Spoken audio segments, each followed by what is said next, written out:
So anyway, I'm basically talking about like your life, and I'm having to be taking this leap of faith right here, right now in my own personal life.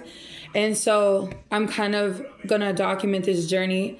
This is the most I've ever posted this many videos, but I want to get into it more. So, but how I gauge my life is like the leaps and the bounds, like the changing, the transforming of one's life. What God kind of taught me in the beginning of this journey was the main thing. The overall message is my eating habits. That's the one downfall that I have. And it was funny how Jesus knew in the beginning, like he'd always say, fast and pray, fast. Don't eat anything today. Fast and pray, And it's the only thing that I've ever struggled with this whole freaking time, right? And it's like, I'll put one bad habit down and then I'll pick up another. I'll stop doing something bad habit and then I'll pick up another. It's like so weird. And it's just like, why can't I just like get them all correct in one? It's just so weird.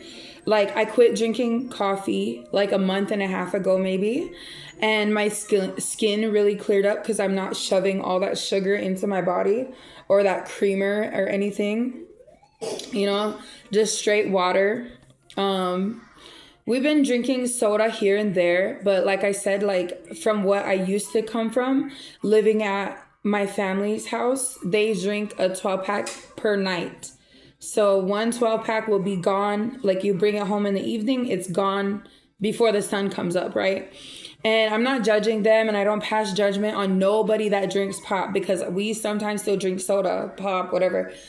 But I had to get rid of those behaviors. If sugar doesn't do good for my body, then I had to get rid of it. Okay. But then, like I said, like I'll eliminate one thing and then it's like something else. Like, and then this like overeating comes in flares, but I'm noticing something about myself is like, I'm stressed out over here of overeating here, but there's all kinds of like fears and worries and doubts and all kinds of things that are festering underneath me.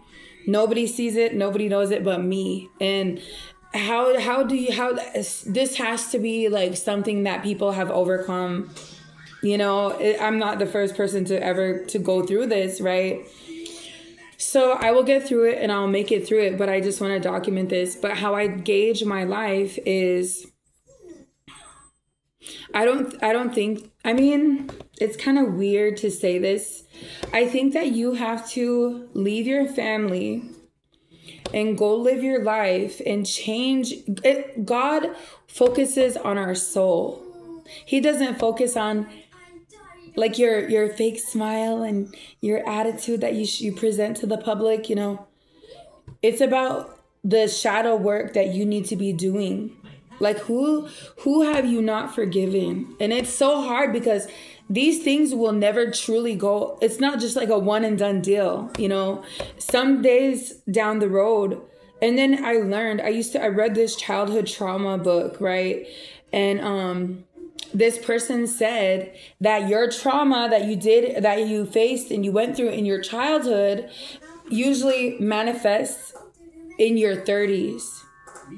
And it just blows my mind to hear that, because it's like, dang, like we just want it to be over with. We just want it to, like, why can't we just lay that to rest and move on, Because we don't know how God or our bodies or our DNA is going to pull things out of the closet. And you know what I mean? We don't know how or what God is a God that you literally have to be ready for anything. And upheaval. It's called upheaval. The reason why I say that is I see like this dirt ground being tilled up, like with a tiller or like, the old time tillers, whatever you want to call it, but it's upheaval. So, and why do they do that? So new rows can be installed and new seeds can be planted.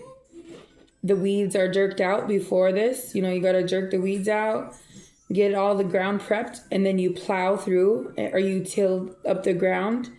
And so newness, we had to get rid of everything that we once knew, societal norms. I'm not even talking about, I'm talking about everything in society.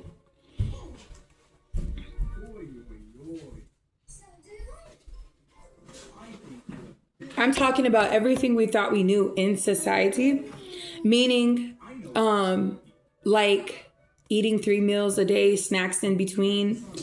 The whole American diet has to be completely reset.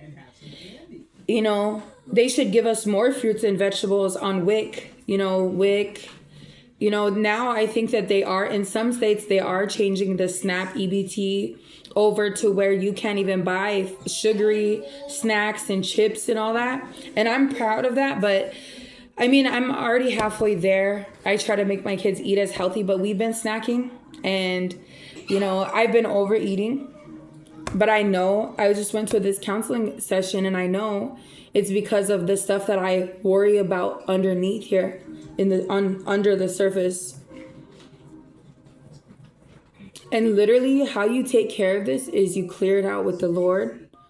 You go and talk to him. Hey, like, I'm scared of this. I'm worried about this and that, And it's not easy because it's all about trust and faith and belief. But one thing you need to gauge is like your stagnancy.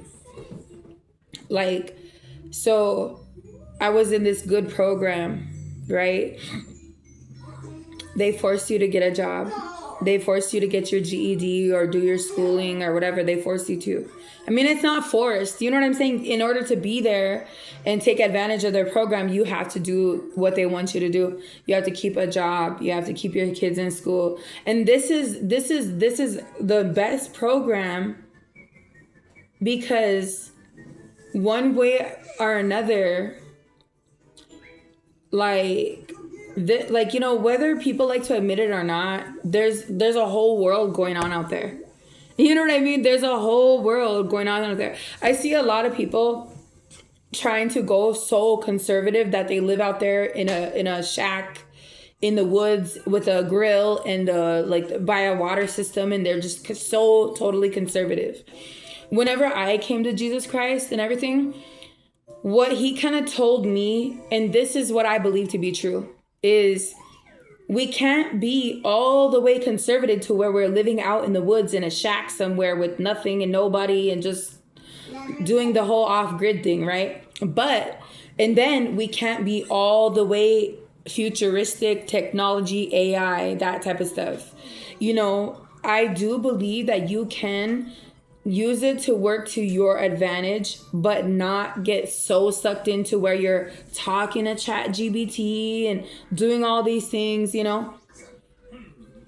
That's just what I believe. That's my thinking. So to keep it in perfect alignment is, yes, we do some things that are conservative, and yes, we do try to, live that way.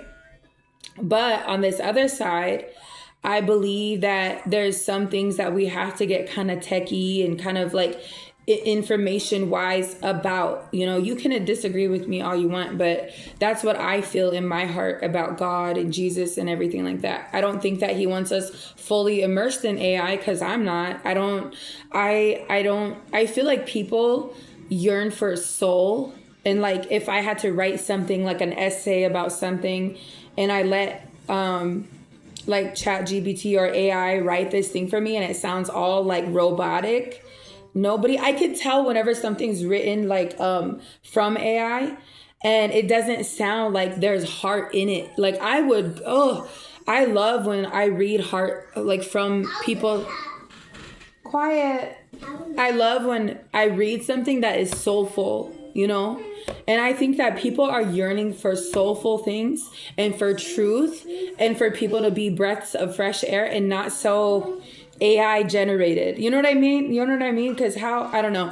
And that's why whenever I read it and it's AI generated, there's nothing that grabs my heart. It's nothing like that, But anyway, so like my video, comment, and subscribe. Subscribe to my channel. Try to comment and interact with me, and I'll interact back. Bye.